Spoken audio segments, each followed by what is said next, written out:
Tesla rappelle en secret des modèles 3 et modèles Y. Tesla a envoyé un mail discret à certains clients pour un problème de suspension sans avertir les autorités ni rendre public le problème. Ce rappel très discret fait suite à celui récent et bien plus médiatisé d'autres voitures Tesla en raison d'une défaillance du système de conduite autonome intégrale. En janvier 2014, Musk avait déclaré solennellement qu'il fallait bannir le mot rappel du vocabulaire de Tesla, un tweet qu'il a depuis effacé. Force est de constater que le mot est toujours dans le dictionnaire du constructeur de véhicules électriques, bien qu'il s'en défende.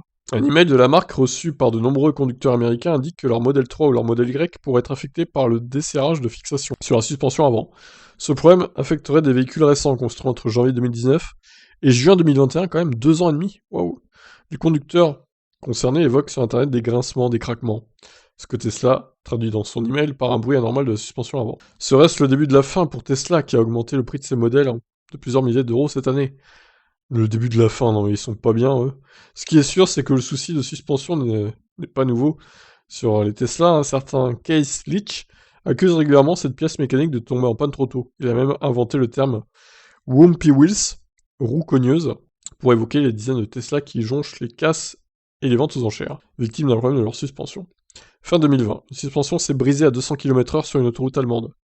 Et les autorités chinoises ont rappelé 20 000 modèles S et X pour ces défaillances de la pièce. Tesla a nié que les pièces étaient défectueuses et a accusé les conducteurs de maltraiter ses véhicules électriques. Mais en novembre 2020, la NHTSA a lancé une enquête pour des problèmes liés à la suspension avant de 115 000 véhicules, modèle 3 et modèle Y. Tesla a-t-il informé les autorités de ce rappel massif? Les constructeurs automobiles sont normalement tenus de le faire. Mais peut-être que la marque d'Elon Musk lui a demandé de taire le problème en le classant pour l'instant comme information commerciale confidentielle, en attendant d'en savoir plus. Alors dire que c'est le début de la fin, c'est vraiment un peu anti-Tesla, là, pour le coup. Bon, faut pas non plus dramatiser totalement, hein. Donc voilà, ça concerne pas a priori les clients européens ou français, donc bon, pas de quoi paniquer, j'ai envie de dire. À surveiller, mais voilà, je vous laisse réagir. Ciao.